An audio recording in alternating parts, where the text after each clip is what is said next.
the week with your anchorman, Dennis Miller.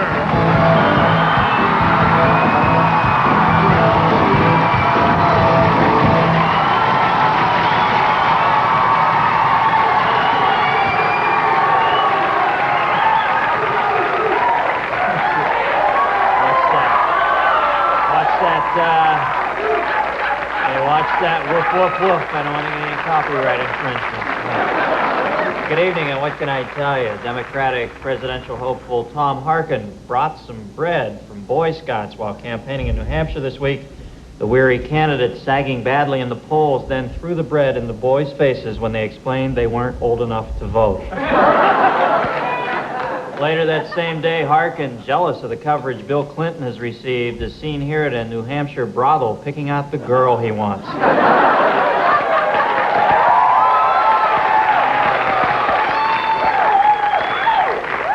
And Hillary Clinton, wife of the Democratic frontrunner, laughed in Tom Harkin's face when he proposed they give Bill a taste of his own medicine. Hillary has had a busy campaign week. Here she is surprised to meet yet another woman who claims to have sex with her husband. And Republican presidential hopeful Pat Buchanan's unfavorable ratings have reached such an astonishing level that in mid-speech his own hands rose up as if to strangle him. And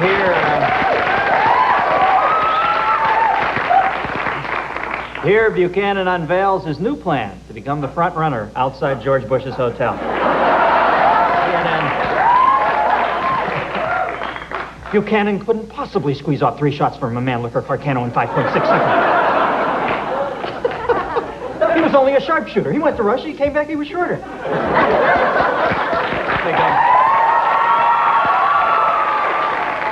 Vice President Dan Quayle and his wife Marilyn greeted Sunday school students outside a church in New Hampshire. They weren't allowed inside the church because Marilyn is the Antichrist. The president addressed the Small Business Legislative Council this week and unveiled his simple six-point plan for economic recovery. Oh, I'm sorry. His 6-point plan. He's got 5 up. I was blocking. Oh, see, I was doing this. Say orgasm behind me?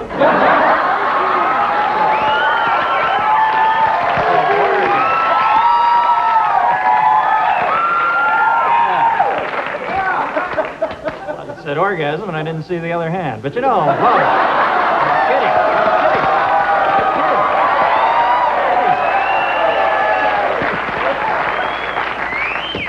I kid the prez. Secretary of State James Baker had a good laugh last week at the State Department in Washington as he listened to people from other countries try to speak English. President Bush, a.k.a. the designated driver, is seen here taking an inebriated Boris Yeltsin back to his hotel. Later, in broken English, Yeltsin said, "Only a brilliant peacemaker like President Bush could have got my keys away from me without my killing him."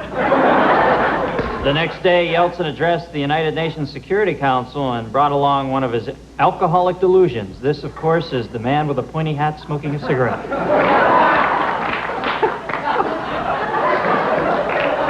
I love that joke. Oh, who is that guy? What is that about? It's somebody from the Ghostly Trio. A moment of genuine fondness was shared by Presidents Bush and Yeltsin during a performance of Love Letters. Performances continue through the weekend when they will be succeeded by Al Molinaro and Bonnie Franklin. And as things continue to deteriorate in Russia, Yeltsin returned to his homeland and demonstrated how truly desperate the situation is. He stepped off the plane, kneed the chairman of the Supreme Soviet in the groin, and swiped his wallet. Deng Xiaoping celebrated the Chinese Year of the Monkey with a lunar party. Last year, of course, was the Year of the Dead Student, celebrated with a tank party. And shopping duty-free in Hong Kong is a great way to find bargains. Here we see Nancy Reagan as she tries on some lovely hats.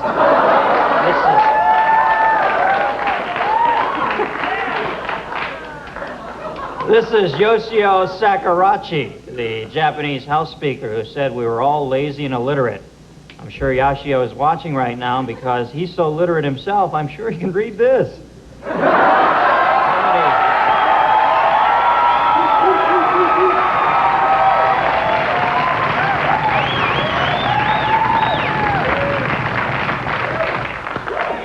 Okay, how many people are from out of town tonight?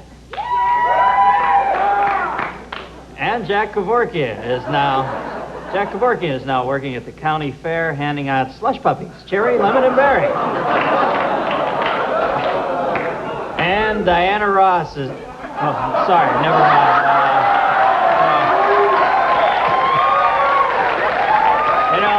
Am I the only one who thinks it's weird that after all that surgery, Mike can't keep his hair out of his damn face? And in an amazing but useless development, scientists have discovered the place on the globe exactly opposite Easter Island.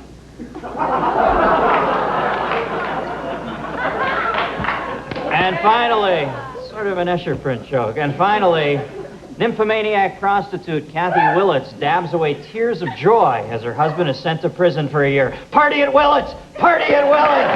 Guess what, folks? That's the news, and I am